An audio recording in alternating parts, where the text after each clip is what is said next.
Pues buenas tardes, estimados compañeros de todos los medios de difusión de la localidad.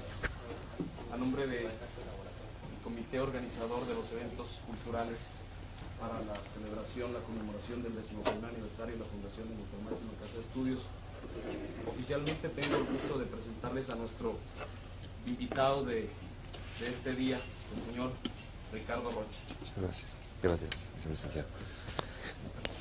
Pues estoy a sus órdenes. Antes que nada, quiero reiterar mi agradecimiento a la invitación que tan amablemente me hizo esta universidad. No es mi primera visita a Ciudad Juárez, no es la primera vez que tengo oportunidad de platicar con la gente de aquí, pero siempre para nosotros como comunicadores es importante poder intercambiar opiniones con las localidades a donde estamos llegando. Creo que los agradecidos siempre seremos nosotros de poder tener este intercambio, tanto con la prensa, con los colegas, como con la gente a la cual estamos llegando con nuestros mensajes. Así que estoy a sus órdenes con mucho gusto para platicar sobre lo que ustedes consideren necesario. Bien, esto es para una manera de comentarios, ¿sí? Más que una respuesta, quisiera ejecutar el siguiente caso, ¿no? A medida que crece la población, señor Rocha, sus habitantes dejan de intercomunicarse personalmente y utilizan y dependen más de los medios masivos de comunicación. En ocasiones los comunicadores, las personas que están al frente, desconocen este fenómeno y al mensaje no se le da un tratamiento adecuado, un tratamiento de acuerdo a ese fenómeno. Esto en un momento dado provoca un desequilibrio. En lugar de que una noticia buena, al darse, se dé en otra forma y la gente lo recibe de una manera diferente, provoca un desequilibrio, no se homogenizan criterios. ¿Cuál es su opinión al respecto? Bueno, yo no sé si el objetivo sería homogeneizar criterios, ¿no? Yo siento en principio que el no reconocer que hay una subjetividad natural en todos los fenómenos de comunicación limitaría la discusión y el análisis al ámbito un tanto utópico. Yo creo que siempre hay una característica de subjetividad. Todos los fenómenos de comunicación siguen siendo estrictamente humanos y por tanto lo que para usted es espectacular para mí puede no serlo. Y usted y yo vamos a cubrir una misma información y usted cabeceará diferente a como yo cabeceo. A usted le llamará más la atención un aspecto de ese suceso, ¿no?, que a mí. Y probablemente, sí, le voy a poner el caso muy sencillo, es decir, de un incendio. Probablemente usted cabecee diciendo se murieron 3 bomberos en el incendio y yo cabecearé diciendo se perdieron 28 millones de pesos. ¿Quién está mintiendo o quién está deformando la información? Yo creo que ninguno, ¿no? Lo que pasa es que todos tenemos una óptica muy particular que está dada por nuestro origen, por nuestra ubicación social, por nuestra preparación académica, por nuestras experiencias. Así que yo no siento que sea la intención el homogeneizar. Ahora, creo sí, por una parte, que tenemos problemas de carácter nacional y que debemos exponerlos en conjunto y analizarlos lo más objetivamente posible, como entendiendo la objetividad como una meta, no como un requisito indispensable para informar bien, ¿no? Igualmente en las localidades tenemos también problemas en los que tenemos que participar los medios de una manera más responsable en un marco de crisis, doblemente responsable por esta situación difícil que está viviendo el país. Pero yo no siento que tuviéramos que homogeneizar. ¿Quién sería el juez para decir en qué sentido debemos actuar todos los mexicanos, ¿no? Sería un poco incluso un ataque a las libertades individuales de cada quien, ¿no? No sé si quedó.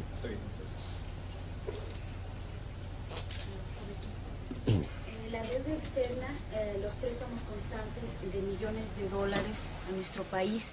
Por otro lado, también los constantes fraudes de diferentes funcionarios, estos fraudes por miles de millones. Esto está agobiando al país. ¿Qué posición deben tomar los medios de comunicación? ¿Únicamente informar o crear una concientización ante este panorama? Mire, yo creo que sería muy pretencioso el decir que los medios deben informar o crear conciencia. Yo creo que la conciencia ya está y la indignación popular ya está dada. Si usted habla con un obrero, si habla con un empleado, están suficientemente informados y suficientemente indignados, con toda justicia además, ¿no? Indignados. Yo creo que sería muy pretencioso el decir que nosotros como medio vamos a descubrirles, a quitarle la venda de los ojos a la gente y a explicarles cuál es la situación del país. La gente lo intuye, a la gente es muy difícil engañarla, ¿no? Yo creo, haciendo un examen de conciencia, que sinceramente los que tenemos que revisar nuestros métodos, revisar nuestra conciencia, somos los medios que no nos dimos cuenta a tiempo de todo lo que se estaba fraguando en el país y que nos creímos muchas mentiras y que nos dejamos engañar y que no entendimos qué era lo que estaba ocurriendo, ¿no? Yo supongo que la mayoría de los periodistas, la mayoría de los informadores no entendieron qué era lo que estaba pasando y no lo pudimos decir a tiempo, ¿no? Quiero pensar eso, aunque tal vez pueda ser que algunos lo hayan sabido y se hayan dado cuenta de todo este tipo de manejos, ¿no? Porque es muy difícil sustraer 3.000 millones de dólares que se le atribuyen al señor Lerman Candelaria y que nadie lo supiera, ¿no? Yo creo que evidentemente hubo alguien que lo supo y lo cayó, pero ahora asumir el papel de salvadores de la nación, yo creo que sería muy pretencioso de nuestra parte, ¿no? La gente está más informada que usted o yo probablemente, la gente lo sabe, la gente lo intuye, la gente lo ve. Yo creo que en todo caso lo que, desde mi muy particular punto de vista, lo que podemos contribuir ahora para lavarnos la conciencia es hacer un análisis sereno, no apasionado, sino un análisis sereno de la situación que está viviendo el país y hacer propuestas para que, por una parte, no vuelvan a ocurrir este tipo de cosas tan deleznables, ¿no?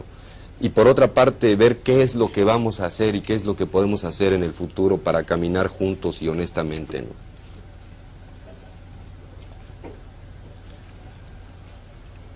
Sí. Señor Rocha, ¿hasta qué punto se compromete un trabajador de la información que se jacta de ser profesional con el mercantilismo en el periodismo? ¿Cuándo existe una diferencia marcada del profesional al que se lleva a vender, más que nada, su trabajo a una determinada empresa, a una determinada política? Pues el compromiso con el mercantilismo, yo no sé cómo establecer la relación. Si usted se refiere al pago de servicios o habla de fenómenos de corrupción. El profesionalismo de una persona que trabaja en un medio de comunicación, ¿hasta qué punto se ve limitado por el mercantilismo que tiene que prevalecer en el periodismo? ¿Cuándo empieza la diferencia y cuál es la verdad del profesional de la comunicación?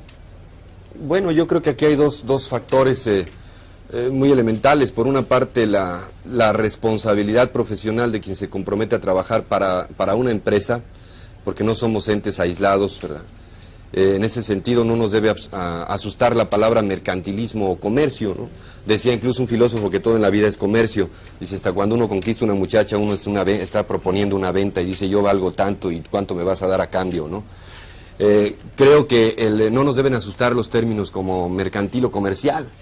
Yo una vez tenía una discusión muy apasionada con un intelectual mexicano que atacaba furiosamente todo esto, ¿no? Y decía que por qué los anuncios de colchones, de ese tipo de intelectuales que hablan mucho de México y duermen en sábanas de seda, ¿no? Importadas, por supuesto. Decía yo, bueno, yo no entiendo, yo no sé en qué le perjudica o por qué nos debe asustar que pasen comerciales de colchones, ¿no? Pero en fin, volviendo a su pregunta, yo creo que todos, usted y yo, tenemos que atender primero responsablemente a nuestro medio, cumplir con él como profesionales de la información, y esto no nos debe de asustar, como tampoco nos debe de asustar el saber que cada medio de información tiene, dados por sus orígenes o por su situación en la sociedad y por los intereses de sus propietarios, tiene también intereses muy particulares que maneja. Esto es muy evidente y esto no nos debe de asustar.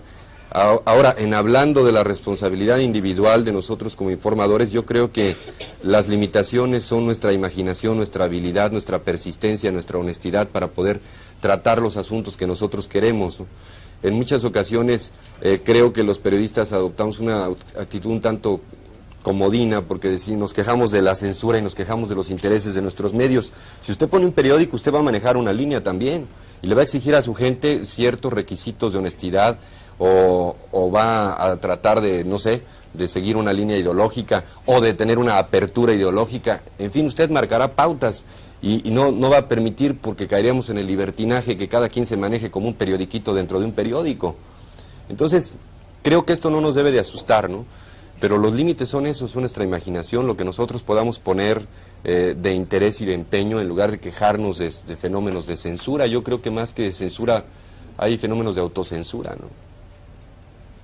Sí. Rocha, cuando usted elabora sus programas de tipo periodístico, ¿los temas que selecciona son libres o usted tiene ciertos temas que no puede tocar en la televisión?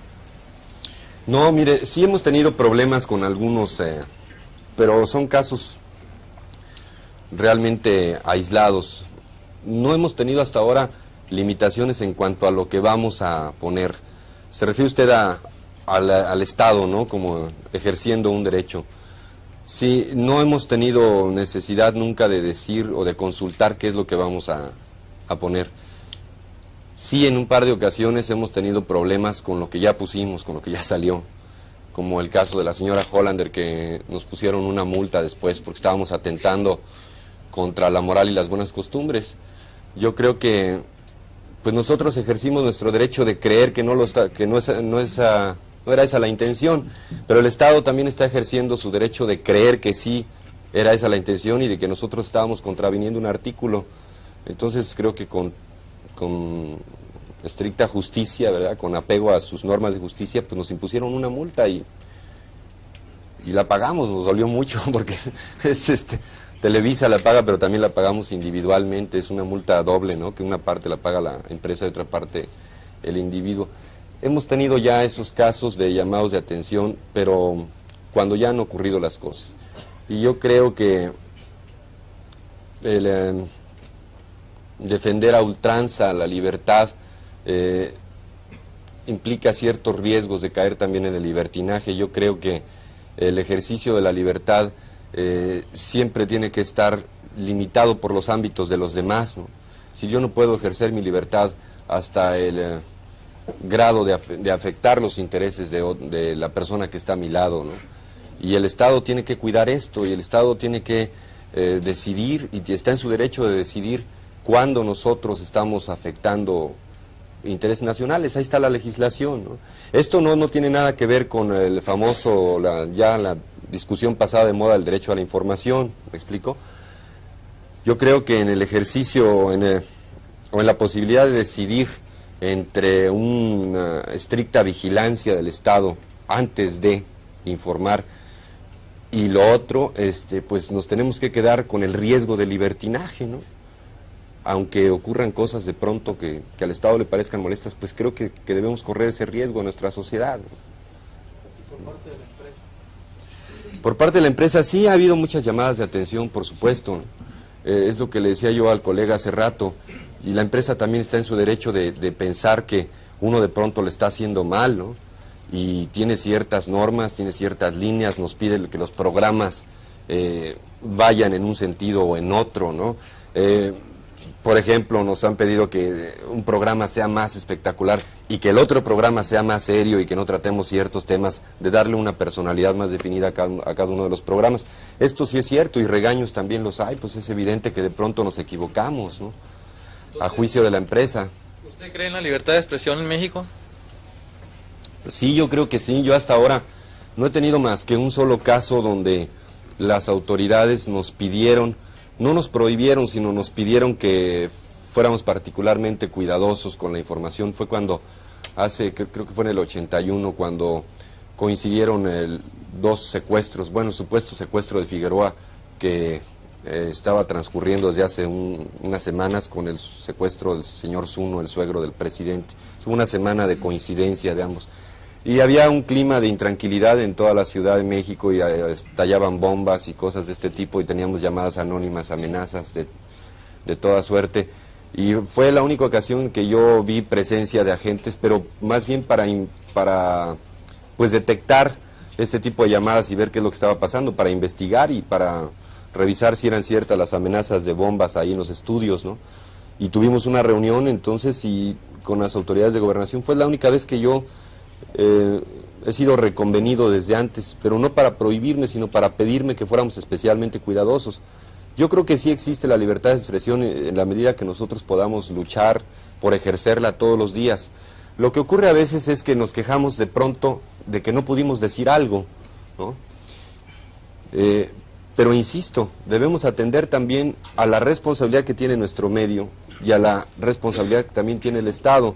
Yo creo que el hecho de que un día no podamos decir algo no quiere decir que no haya libertad de expresión en este país. Lo que pasa es que yo creo más en una labor constante y cotidiana de ejercicio de honestidad que un día de pronto en un acto quijotesco, ¿no? Que probablemente sea muy heroico y muy plausible, pero de pronto pues no trasciende, ¿no? Hay mucha gente que ha tenido participación importante en movimientos sociales en México y que ha sido líder importante y después ya está cobrando la quincena en el Estado. Entonces, ¿qué pasa, no, con esta gente tan espectacular? Yo creo más que nada en la labor de todos los días, ¿no? Poder decir lo más que uno pueda dentro de su medio, ¿no? Sí. Se dice que la prensa norteamericana en muchas ocasiones no presenta una imagen real de hechos, acontecimientos como en Nicaragua o El Salvador. ¿Podría fumar? Sí, claro. Que se tuerce la imagen conforme, digamos, a intereses norteamericanos, o se omiten detalles o informes de acuerdo a intereses norteamericanos. ¿Cuál es su opinión al respecto? O sea, que se distorsiona la imagen de, digamos, de acontecimientos tales como El Salvador o Nicaragua. ¿De la prensa norteamericana? Exacto. Pues yo creo que, insisto, ejercen su derecho de, no sé, de adoptar un criterio nacional o nacionalista o nacionalero, ¿no? Depende cómo se vea. Pero es evidente que las informaciones que surjan acerca de una acción de los Estados Unidos, las informaciones que surjan de los medios norteamericanos tendrán un tratamiento, tendrán un lenguaje, tendrán un estilo diferente a las de un medio francés. Lo que pasa con los Estados Unidos es que debemos de entender que el poderío económico de ellos se traduce también en un gran poderío informativo. La gente a veces nos pregunta por qué pasamos tantas noticias de los Estados Unidos, por qué cuando el atentado de Reagan a los 10 minutos ya teníamos la imagen, y por qué se quema un mercado en Nuevo Laredo y no sacamos nada, ¿no? Hay que recordar que este poderío económico y de información es un elemento insoslayable en la realidad de comunicación de los medios. Por ejemplo, las agencias norteamericanas tienen oficinas en todo el mundo, tienen corresponsales en todo el mundo. ¿Cómo le hace usted para saber qué fue lo que ocurrió en Bangkok? Pues no tiene recursos para tener un reportero permanente allá, entonces se tiene que atener al juicio de lo que ellos nos están platicando, ¿no? Luego, ¿por qué nosotros de pronto tenemos una gran carga informativa de cosas que ocurren en Estados Unidos? Pues porque los señores tienen los recursos para poner un cassette en cualquier pequeña población casi, y de ahí subir la imagen al satélite y redifundir a todo el mundo de inmediato una señal. Están los recursos técnicos, ¿no? Y aquí a veces pues no tenemos ni siquiera oportunidad de comunicarnos de larga distancia rápidamente entre una población importante y otra, ¿no? Entonces, toda esta realidad socioeconómica también influye en la información, en el flujo informativo. O sea, como periodista mexicano, a eso me refiero, de que cuál es su opinión de que si en realidad la prensa norteamericana da información fidedigna de hechos que ocurren como en El Salvador, por ejemplo, o en realidad, ¿usted cómo ve eso? Mire, yo conozco tuve algunas experiencias ahí en Centroamérica. Le quiero decir algo muy en serio. Yo creo que si hay un país que se enjuicia severamente a sí mismo es en los Estados Unidos a través de su prensa. Yo me quito el sombrero porque son gente que conoce muy bien lo que está haciendo, conocen a los generales desde que eran sargentos y les hablan a los presidentes de tú, y son gente con una gran experiencia que se la ha jugado 20,000 veces ahí y conocen mucho de la historia y del desarrollo sociopolítico de todos los acontecimientos. Yo creo que no podemos ser anti nada, ¿no? Esto de las etiquetas a mí no me gusta. Si usted ve el Time o el Newsweek y eso, y de pronto hacen juicios muy severos a la acción del gobierno norteamericano, ¿no? Si alguien ha hecho un llamado a la conciencia, no han sido los grupos estos extremistas de movimientos civiles, ha sido la propia prensa norteamericana la que ha cuestionado severamente la la acción de los Estados Unidos en Centroamérica, los editoriales del Washington Post, de las revistas que yo le mencionaba. En Los Angeles Times hace poco veía ahí un juicio pero tremendo contra el gobierno de Reagan. Yo creo que realmente en los Estados Unidos hay un ejercicio bastante democrático de la libertad de expresión. Sí. ¿En qué medida considera usted que la televisión determina una información de masas que repercute en una apatía y contención política? No me lo quiere repetir, por favor. O sea, lo que quiero decir es por qué la televisión se da prioridad a programas que no llevan algún mensaje más realista de nuestras realidades como mexicanos. O sea, ¿por qué tantas novelas, por qué tantos programas de fútbol y en lugar de programas más educativos, más informativos? Mire, o sea, tiende a una formación. Le voy a dar mis argumentos sobre esto. Pero como a lo mejor no me va a creer lo que le digo, ahorita si conseguimos un teleguía, se va usted a sorprender. Ponga 3 columnas. Programas populacheros, que usted le llamaría, ¿no? Programas culturales. Y programas donde podríamos incluir, por ejemplo, los noticieros, informativos periodísticos. Y se va a sorprender de la proporción de esas 3 columnas. Pues ya nos quedamos con las etiquetas. De veras, si no me lo cree, ahorita me arriesgo aquí a un juicio y a que quedar en ridículo en público con usted. Conseguimos un teleguía y hacemos las cuentas rápidamente. ¿Sí? Tenemos nada más, para empezar, pues toda la programación de Canal 8. Televisa transmite aproximadamente 100 y tantas horas de noticias a la semana. Es pavoroso, es impresionante el número de noticieros.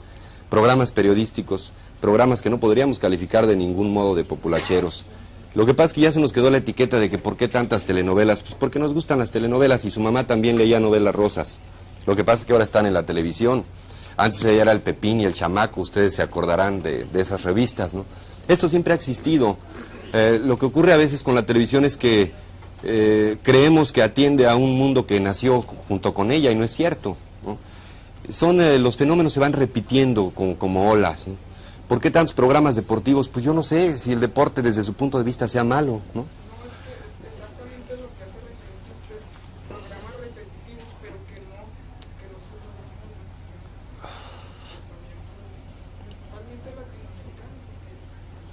Nos damos cuenta que la televisión influye como un instrumento de información o de cultura de masas y creando, y que claro... ¿Usted cree sinceramente, usted vería todo el tiempo televisión si fueran puros programas culturales? La verdad. Mire, la verdad, yo de televisión a veces lo que veo es programas, porque los demás programas no... Pero usted cree que la televisión, sería muchas gracias, pero cree sinceramente que la televisión, si tuviéramos puros programas culturales, veríamos televisión. Me refiero a que Yo hay pienso, que crear mire, una conciencia más todavía. No, yo pienso que afortunadamente la labor de despertar o crear conciencias, yo no creo que, primero, los comunicadores creen conciencias. Híjole, no, sería muy pretencioso, eso hay que dejárselo a los ideólogos, a nuestros héroes que verdaderamente con documentos como el de ayer, el centenario de la muerte de Morelos, ¿verdad?, los sentimientos de la nación, crearon conciencia. Yo creo que afortunadamente la labor de educar todavía y debe de estar en las aulas universitarias, en las escuelas rurales, con los maestros de todos los niveles. Yo pienso que esa es la labor fundamental. No creo yo que la televisión tenga como obligación el educar, porque entraríamos a un terreno muy difícil. ¿Por qué masivamente? ¿Quién va a ser el juez que decida cómo educamos a todos a través de la televisión? Yo creo que la discusión, la libertad particular de cada individuo debe estar dada en la discusión personal, en la selección de sus libros, en la selección de sus maestros, en la selección de sus amigos. Esta es la formación verdadera.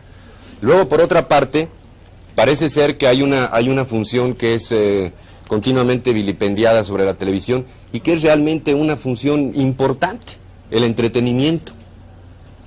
Para mí el entretenerme es muy importante y tengo que hacer las cosas que me gustan y que me regocijan.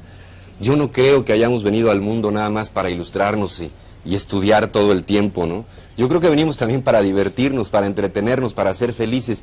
Y esta función también no puede ser despreciada ni es despreciable, ¿no? Aún así, con todos esos argumentos, le insisto, creo que en un país donde el grado de escolaridad es de tercer año de primaria, hacemos una televisión mucho más allá de ese grado de escolaridad en promedio. Yo creo que si usted ve lo que ocurre en otras televisoras, realmente la proporción que tenemos en México es mucho más positiva y alentadora que la que hay en otros lugares. Comparando a las programaciones de las televisoras de índole privada, estábamos muy por encima en el número de programas que podríamos considerar de interés social. Si incluimos ahí, como le decía, los noticieros, los programas de carácter periodístico y una televisión cultural de todo un canal, estamos muy por encima de las estimaciones en relación a otros países. Sí. Pues Televisa ya en el aspecto de empresa, pues es uno de los consorcios muy importantes del mundo, principalmente aquí en Latinoamérica. Esta misma influencia, incluso ya con, no sé, creo 40 canales en los Estados Unidos, ha creado a juicio de algunas gentes, Manuel Buendía, la gente de Proceso y algunos otros gentes, ha creado un Estado, un poder dentro del poder, el cual la misma federación en un momento dado se ha sujetado o ha tenido que tomar las orientaciones que le ha marcado Televisa, o bien una serie de conceptos de la fuerza política que está teniendo, del monopolio, no solo en el aspecto de televisión, sino en muchas otras áreas que ha estado teniendo. A tu juicio, ¿hasta dónde es cierto esta medida? No tengo yo otra fuente de información, ¿verdad? Porque no tengo yo acceso ni a la programación, ni a los recursos, ni a la influencia real que tiene en el medio Televisa, ¿no? Sino única y exclusivamente pues el memorándum que envió Manuel Buendía hace un año, lo que ha dicho Proceso en un determinado caso. Yo creo que desde el momento en que usted me hace el cuestionamiento, no es tan monopolizante la información desde el momento que la estamos percibiendo. Es decir, creo que cuando hay un monopolio de carácter intelectual es cuando no nos damos cuenta de lo que está ocurriendo, es cuando verdaderamente hay una manipulación. Por otra parte, yo creo que sería muy discutible la posibilidad de una empresa que no creciese, que hubiese estado estática y que no trascendiera. Yo creo que si Televisa fuera una empresa poco exitosa, sería también igualmente cuestionable. ¿Por qué nosotros recibimos señales de otros países y por qué esta mugre empresa que están manejando tan mal los empresarios no crece y no trasciende y no se difunde? Yo creo que se ha cometido en todo caso el pecado de ser una empresa eficiente y que ha crecido y que ha trascendido las fronteras. Hablando de influencias, usted decía, no son 40 estaciones en Estados Unidos, ya son 276 estaciones, que no son de Televisa. No es verdad que sea un monopolio, ni siquiera financieramente. Es una empresa donde hay una multiplicidad de acciones. Tanto la empresa en México responde a los intereses de muy diversos accionistas, como en los Estados Unidos. En ese sentido no es un monopolio. En Estados Unidos lo que ha hecho Televisa es vender lo que los norteamericanos llaman el know-how, ¿no? El cómo hacerlo, el organizar a una serie de estaciones que trabajaban en forma aislada y el proyectar primero programas a nivel nacional en los hispanos, de la población hispanoparlante en Estados Unidos, y luego el enviar programas desde la Ciudad de México vía satélite para esa población. Con frecuencia nos quejamos también de la influencia de los medios norteamericanos y que por qué pasamos tantas series norteamericanas. Bueno, ahorita en el Senado de los Estados Unidos hay una discusión muy seria porque ahora resulta que ellos están quejando de que los estamos penetrando culturalmente a través de las estaciones de México. Entonces yo creo que en este caso a veces se ha sido demasiado severo en el juicio hacia la empresa que yo estoy representando ahora, no oficialmente, insisto, son opiniones estrictamente de carácter personal, pero creo que se ha hecho un esfuerzo muy válido que nadie ha querido reconocer, y por eso le decía yo que cada medio maneja sus intereses. ¿Por qué Proceso nunca ha cuestionado de modo serio esto? Incluso ya se llegó al colmo de que cuando este pleito en Estados Unidos estaba a nivel de Suprema Corte, el decidir si los estábamos penetrando culturalmente y si era un monopolio y todo esto, se congratularon. Siempre los gringos son muy malos para ese medio, pues ahora fueron las víctimas y decían Televisa está penetrando culturalmente a los Estados Unidos y se congratulaban de que nosotros teníamos problemas allá. Entonces creo que es inevitable este subjetivismo de que yo hablaba al principio. Yo creo que tenemos que ser más serenos para ver lo que la empresa ha hecho, tanto malo, porque hemos tenido errores, hemos tenido desaciertos, pero es una empresa muy dinámica que aprende de sus errores y rápidamente los está corrigiendo. Yo no creo que sea un pecado crecer y trascender y que nosotros estemos vendiendo nuestros programas a todo Centro y Sudamérica. En ese sentido somos una empresa eficiente. En el caso de la comunicación con Estados Unidos es el único caso de un país que transmite cotidianamente a otro. Y nada menos que ese es el país más importante en materia de información. Y nosotros estamos transmitiendo desde aquí. Mal o bien, con todas nuestras virtudes y todos nuestros defectos, ahora el hispanoparlante, no solamente el de origen mexicano, sino el ecuatoriano, el puertorriqueño, están viendo las noticias desde nuestro punto de vista, ¿sí? Ya es el comentario de mexicanos, de hispanoparlantes, el que les está llegando y dándoles la información, ya no es nada más el comentario del comentarista norteamericano. Entonces creo que esto ha sido un fenómeno de comunicación muy importante. El señor Raúl Velasco, que a mucha gente le cae muy mal y que es con frecuencia vilipendiado por los intelectuales mexicanos, creo que ha hecho una labor importante en cuanto a llevarle a un señor que llevaba 20 años sin saber de México, llevarle otra vez el mariachi y llevarle otra vez los bailes folclóricos y llevarle una serie de cosas. Yo creo que esta labor ha sido importante, ¿no? Nosotros en la medida de lo posible tenemos otra línea, otros objetivos en nuestros programas y tratamos de llevarles otras cosas, que no son mejores ni peores, son otras opciones, ¿no? Y recordarles de pronto quiénes son nuestros héroes y hablar de nuestras canciones, de nuestros poemas, de nuestros intelectuales, de nuestros valores en la plástica, en todo, ¿no? Entonces creo que a veces se es demasiado severo con este cuestionamiento.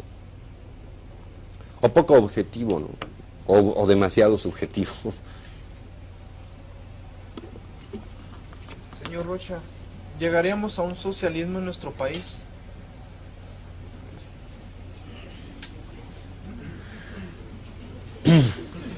Mire, tengo una única virtud yo, decir que no sé cuando no sé, porque si le hago al experto en todo, uno como comunicador está obligado a saber un poco de todo, ¿no? Es un trabajo muy agobiante, muy angustiante, porque uno tiene que hablar de economía y de pronto tiene que platicar con una vedette o platicar con un secretario de Estado, y todo es válido, todos son fenómenos de comunicación, pero de pronto también no podemos, al menos en lo personal, yo no puedo ser tan aventurero de emitir juicios sobre materias que no son las mías exactamente, y menos aún hacerle al pitonizo, al adivino de qué es lo que va a pasar. Yo no sabría decirle. Yo creo que es evidente que el socialismo, entendido no como una doctrina particular de una nación o no como una ideología representativa del otro gran polo de poder que se da en el mundo, ¿no? El socialismo entendido como una forma de ser, como una forma de convivencia, ¿no?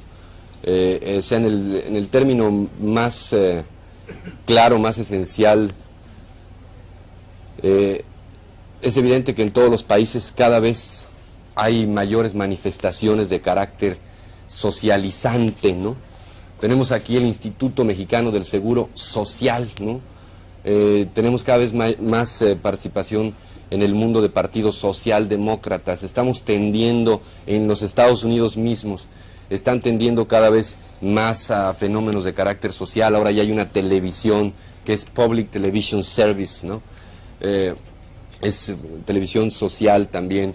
En fin, yo creo que en lo general el mundo tiende a buscar una mayor igualdad, si no de situaciones, sí de oportunidades, ¿no? Las escuelas públicas son una prueba de ello, ¿no?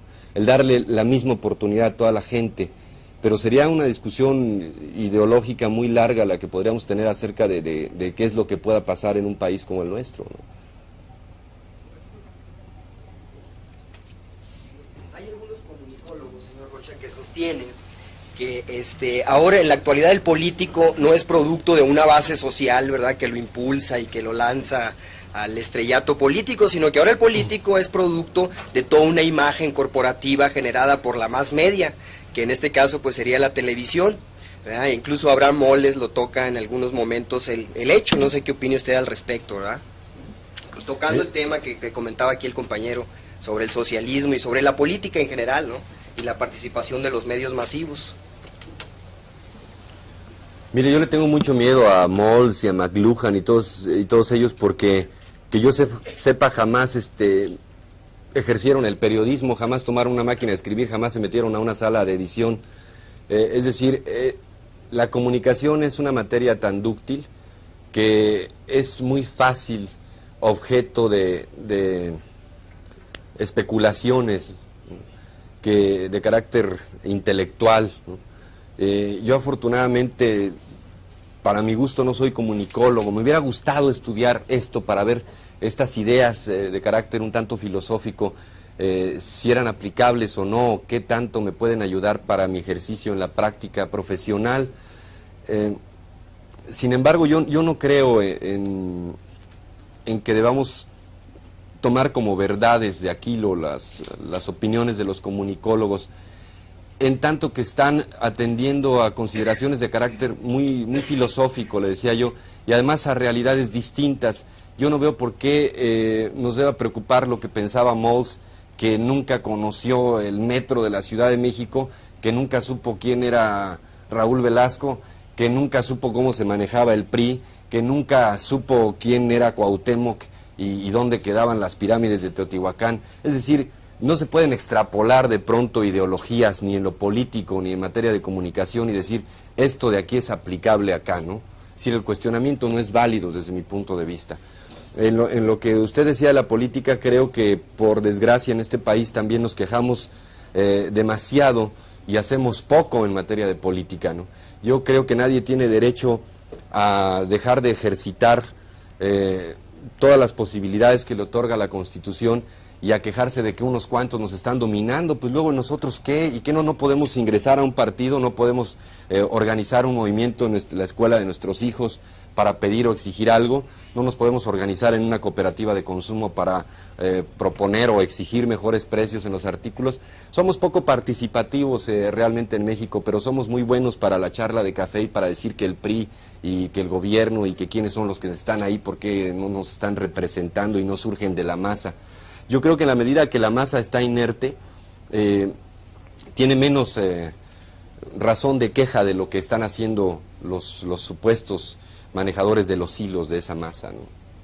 Usted mencionaba ahorita, señor Rocha, que el Congreso de Estados Unidos está discutiendo en su seno en esa participación de Televisa dentro de los mecanismos de información de su país. Entonces yo creo que eso es algo que se da similar en México. De hecho, pues nosotros aquí en la frontera, sobre todo, nos quejamos ampliamente de la transculturación, de los fenómenos de transculturación, nos quejamos de que la televisión norteamericana está normando criterios, ¿verdad?, que está generando consumidores mexicanos para beneficio de su comercio, de su industria. Entonces creemos que esto pues es producto también de un aislamiento comunicacional en el país. Sentimos que el norte, y esto es histórico, ¿verdad?, hemos estado un poquito desligados de la mecánica nacional, sentimos que no participamos integralmente en la problemática del país, y esto es real. El hecho es que pues, se están dando fenómenos políticos pues muy interesantes también en el norte. Entonces creemos que la televisión sí es, como la más media de la comunicación, sí ha sido factor decisivo para normar criterios. De hecho es normadora de criterios, ¿verdad? Entonces, no sé qué opina usted al respecto. Creemos que seguimos desligados, creemos que el sur todavía no toma muy en consideración la participación de los norteños, y que pues es un problema y es un fenómeno estrictamente de comunicación. No sé qué opina usted al respecto. Sí, yo no diría que la televisión es normadora de criterios. Desde el momento que estamos discutiendo esa participación, quiere decir que nos damos cuenta, no nos están manipulando. Yo creo que la televisión es catalizadora en todo caso de conductas, pero yo no creo que a través de la televisión se normen criterios decisivos, ni en lo general ni en lo particular, atendiendo a cada individuo, ¿no? Yo creo que en todo caso sí se pueden ofrecer opciones, y la televisión está obligada a ofrecer esa variedad de opciones de comunicación, de ideas, para que la gente pueda asimilar lo que a cada quien le corresponde. Ahora, en cuanto a la transculturización, es un fenómeno también insoslayable, inevitable. No podemos nosotros cerrar las fronteras, más aún ahora con todos los medios de comunicación electrónica al alcance. Yo creo que el discutir si eso está bien o está mal es un tanto, perdónenme, una tarea inútil, porque es una realidad que no vamos a poder evitar. Es decir, nos estamos transculturizando continuamente unos con los otros. El otro día tenía yo una discusión parecida y me decían, ¿por qué las ideas de los norteamericanos si nos van a afectar? Bueno, ¿qué fueron los enciclopedistas franceses para nuestros independentistas, ¿no? Las ideas que llegaron a través de esos libros motivaron en buena medida o le dieron un sentido, un cauce político a la guerra de independencia, ¿no? Luego entonces esa influencia extranjera fue positiva. Yo no creo que debamos ver la transculturización como un fenómeno al que le debemos tener siempre miedo.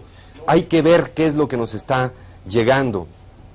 Si me permite concluir, yo siento que efectivamente es muy importante que haya una comunicación a nivel nacional, porque este país es muy diverso, es una realidad enorme, llena de contrastes.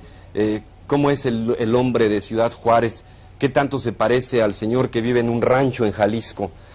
¿Y qué similitud hay con el campesino enequenero de Yucatán, ¿no? Estamos hablando de 3 países distintos, somos una unidad, pero dentro de la diversidad. Entonces debemos conocernos más unos a otros y por tanto necesitamos estos medios de comunicación nacional. Pero también es muy importante que hagamos medios de peso, medios de trascendencia en los ámbitos locales y regionales. Yo no me preocuparía tanto por cerrar fronteras a lo que nos está llegando. Yo me preocuparía por hacer cada vez medios más efectivos, más nacionalistas, digamos, y más atractivos para el público. Concretamente, por ponerle un ejemplo un tanto caricaturesco, yo no creo que podamos evitar que la gente vea Kojak o Dinastía por decreto, porque estaremos atentando contra la libertad de cada quien. ¿Por qué el Estado o quién me va a decir a mí que yo no puedo ver series norteamericanas si a mí me gusta verlas? Lo que tendremos que hacer es hacer una televisión cada vez más atractiva, con temas nacionales, lo suficientemente entretenida. Por eso le decía a la compañera que esto del entretenimiento es muy importante, para que veamos más televisión hecha por nosotros mismos, ¿no? Es decir, no cuidarnos de lo que nos llega, sino hacer mejor lo que estamos haciendo nosotros. Señor Rocha, una pregunta.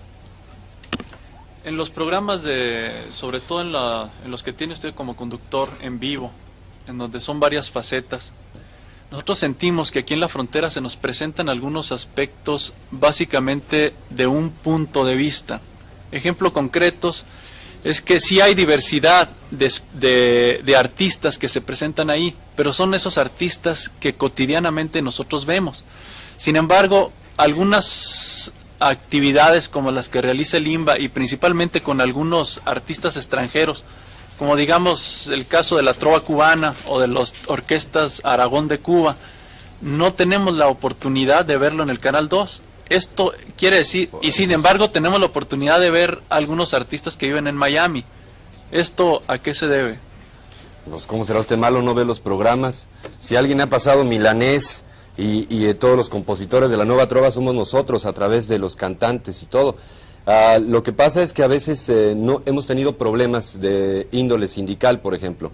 El sindicato de músicos tiene un problema con el sindicato de Cuba, porque dicen que en el Festival de Varadero son muy listos los cubanos, les graban a todos los artistas y luego venden los discos en todo el ámbito del este y no les dan regalías, lo cual es cierto y a mí me parece injusto y me encantan las canciones de allá, pero bueno, es un problema sindical. Entonces no hemos podido poner a la Orquesta Aragón o a Enrique Jorrín, ya lo teníamos invitado, y hay un problema estrictamente de carácter sindical, no es un problema de ideología. Pero si usted ha visto los programas, nosotros continuamente hemos estado, ahorita le doy 20 títulos, El Unicornio Azul, Yolanda, Te Perdono, todas esas canciones nosotros las hemos puesto, pero en boca de nuestros cantantes, y no solamente ponemos figuras populares. En un mismo programa hemos tenido a Rigo Tobar, sí, pero también hemos tenido a la Filarmónica de la Ciudad de México, o a la Orquesta de Cámara de Bellas Artes, al lado de Marco Antonio Muñiz. Y el día que tuvimos Juan Gabriel también tuvimos a un grupo de flautas muy bueno. Yo creo que la idea es dar todas las opciones culturales, ¿no? Pero no hay así una como conjura, ¿no? Que hay, los cubanos no y los de Miami sí, no. Pues yo no he presentado ningún artista de Miami. Digo, de Miami, cubano de Miami, o como usted le quiera llamar. Perdón, el señor me quería hacer una pregunta. Han estado hablando nada más No, el señor, perdón, es que desde hace rato me da... Sí. Sí, yo iba a referirme a un fenómeno que se está presentando en México y que hemos ya tocado ese punto varias veces en el periódico, que es la invasión ideológica que estamos sufriendo en nuestro país a través de las iglesias protestantes que están proliferando en todo México. Recuerdo que el señor presidente de la República ordenó la expulsión del Instituto Lingüístico de verano, y cosa que no se cumplió. Por el contrario, parece que se le han dado más alas a estas gentes y están invadiendo definitivamente nuestro país. Usted debe estar más enterado que nosotros de la influencia que están ejerciendo entre las tribus autóctonas mexicanas en el sureste, por ejemplo, en Oaxaca, en donde ya estas gentes no vienen como venían antes, con la pretensión de que aprende mi idioma para que yo te entienda. Ahora dicen, yo aprendo tu idioma para comprenderte mejor y para infiltrarte más mis puntos de vista, mi ideología extranjerizante, ¿verdad? ¿Qué opina usted sobre eso? Yo creo que sí es válida la inquietud desde el momento en que hubiese la pretensión de difundir ideas para luego conducir a determinadas actitudes que fueran en contra de los intereses de la nación. Yo creo que en ese sentido es válida la preocupación, pero yo también me preguntaría si estos institutos que están siendo originados o financiados por universidades del extranjero que tienen determinada tendencia religiosa o ideológica, ¿qué tanto nos debe preocupar y alarmar esto? ¿Y qué tanto estamos haciendo en el terreno de los hechos como reacción? ¿Hasta qué punto la Universidad Nacional Autónoma de México o las universidades estatales han estado haciendo algo? No por agarrarse a trancazos con los señores allá en la selva de Chiapas y sacarlos a patadas, pero hasta qué punto nuestras universidades y nuestras casas de estudio están haciendo esfuerzos de carácter social y están llevando a los estudiantes a orientar a la gente, a hablarles de nuestros valores, a enseñarles a lavarse la boca, a tener mejores hábitos de higiene. Entonces creo que también en ese sentido tenemos que ser más activos y menos quejosos, ¿no? Es decir, ¿por qué nos quejamos de que nos invaden y qué estamos haciendo nosotros por llevarles algo a estas gentes, ¿no? Creo que sería el cuestionamiento que yo podría poner en tela de juicio en estos momentos. Pero yo creo que el primer paso sería expulsarlos del país. Ahora, que las universidades no hacen nada, es culpa también de nuestro gobierno, que no impulsa la intervención de estas gentes en esos lugares. Usted sabe cómo han saqueado los centros arqueológicos de nuestro país, impunemente. Se han llevado, según recuerdo, en Chiapas, un monumento que pesaba como 20 toneladas, se lo han llevado en un camión y nadie se enteró de eso.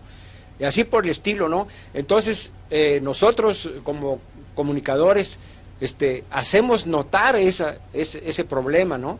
No podemos tampoco irnos nosotros a Chiapas y agarrar un sable y cortar cabezas a todas estas gentes del instituto y de otras organizaciones de origen de carácter religioso, pero sí hacemos un llamado de atención al gobierno para que pues expulse a estas gentes y que por su parte también pues haga que dé facilidades y colabore inclusive económicamente para que las universidades vayan a esos lugares. Es decir, contrarrestar el lavado de cerebro que le están dando ahorita a esas gentes. Yo no sé si usted está enterado de la ideología del instituto, en donde les hacen creer a estas gentes que si el patrón los mata, no es decisión del patrón, sino es decisión de Dios, que dijo hasta aquí llegaste, y ese es un crimen de lesa humanidad, y así por el estilo, ¿verdad? Y dice, la riqueza no es un defecto, al contrario, es una virtud, es que nos ha permitido Dios tener riqueza para que tú sigas siendo pobre, y si tú eres pobre es porque vives en la ignorancia, no solamente intelectual, sino religiosa. porque no crees en ese Dios que nosotros sí creemos, y que queremos inculcarte la idea que debes creer tú en Él, como lo hicieron los españoles cuando nos conquistaron, a través de la cruz más que a través de la espada. Sí bueno, usted ha hecho una serie de consideraciones que son muy respetables y sería muy difícil discutir todas y cada una de ellas. Permítame nada más darle mi punto de vista al respecto. Hablamos de dos ámbitos. Hace poco nosotros tuvimos una entrevista que presentamos con el doctor Jaime Litvak, que es el director del Instituto Nacional de Investigaciones Antropológicas de la UNAM, en donde él hacía este tipo de denuncias sobre el saqueo arqueológico.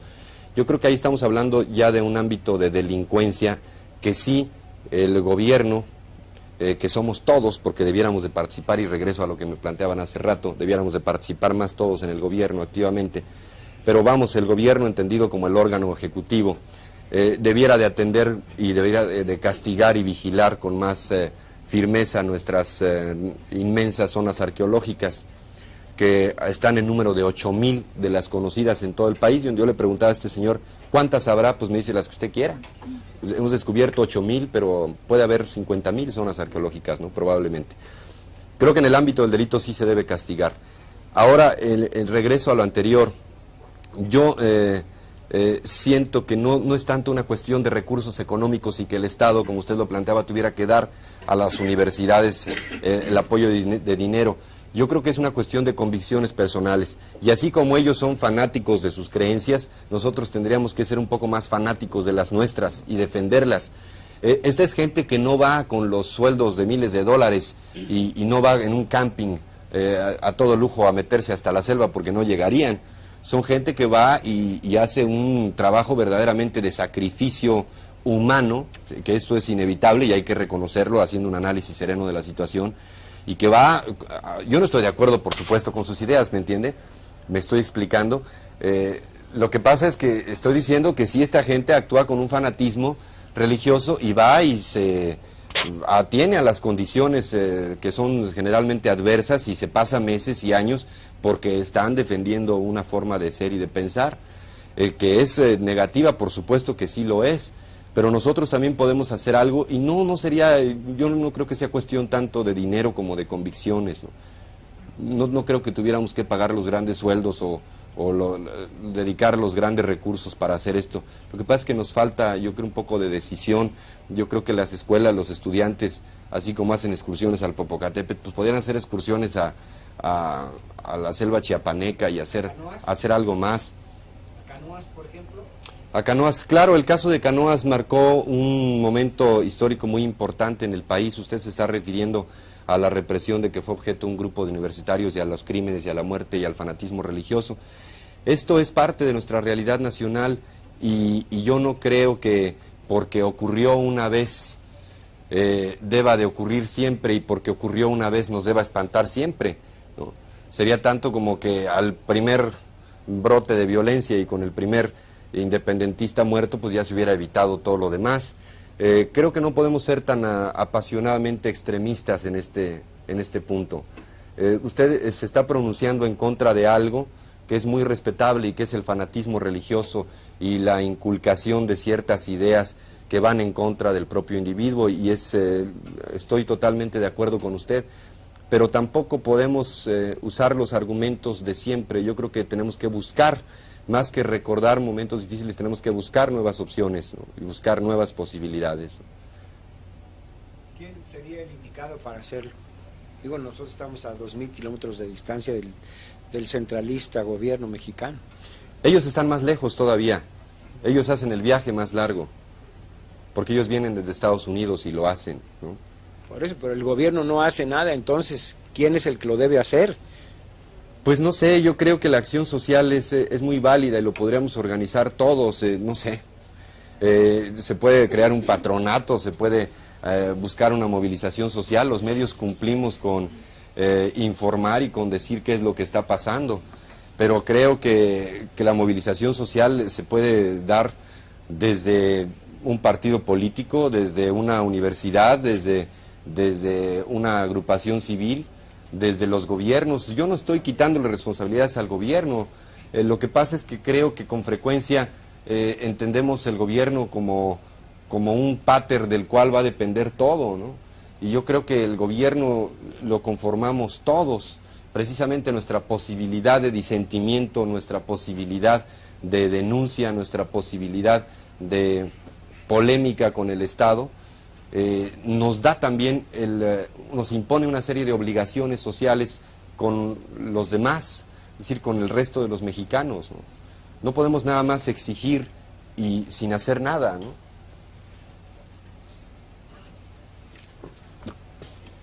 Señor Rocha, ¿qué opina usted de las armas nucleares que se están acrecentando Y era canoa, ¿no? En singular, ¿verdad? entre Canoa. las dos potencias, Estados Unidos y la Unión Soviética? ¿Qué opina usted de las armas nucleares que se están acrecentando entre las dos potencias, Estados Unidos y la Unión Soviética? ¿Usted cree que habría una guerra devastadora? No, pues sí lo creo, por supuesto que sí, y ahora se supone que hay una capacidad destructiva de 7 veces, ¿no? Ahora ya tenemos capacidad para autodestruirnos 7 veces por si no fuera suficiente una, ¿no? Desde luego, ¿qué le puedo comentar? Lo obvio, lo que todos sentimos, la indignación de vivir en esta permanente amenaza de desaparecer o de extinguir la raza humana en un lapso de 20 minutos. Por supuesto que debemos hacer esfuerzos. Ahora entramos en un terreno de política internacional que también es muy discutible y va para largo. Yo no puedo presumir de ser un internacionalista o un experto en estas cuestiones de política internacional. Hay los dos argumentos, el que dice que mientras haya esta posibilidad se establece la paz, el llamado equilibrio, y por tanto nadie se atrevería a oprimir el primer botón a sabiendas de que va a ser destruido también. Pero por supuesto, pues esto es producto de un avasallamiento tecnológico que en muchas ocasiones ha rebasado o nos ha hecho olvidar nuestra condición humana, ¿no? Y por supuesto que todos quienes tengamos un gramo de conciencia, no solamente nacional, sino universal o cosmogónica, debemos estar en contra de estas cuestiones. Señor Rocha, ¿qué opina usted de la situación actual del país? Se ha dicho que que la crisis ya tocó fondo y que comenzamos a emerger, sobre bases firmes en el desarrollo.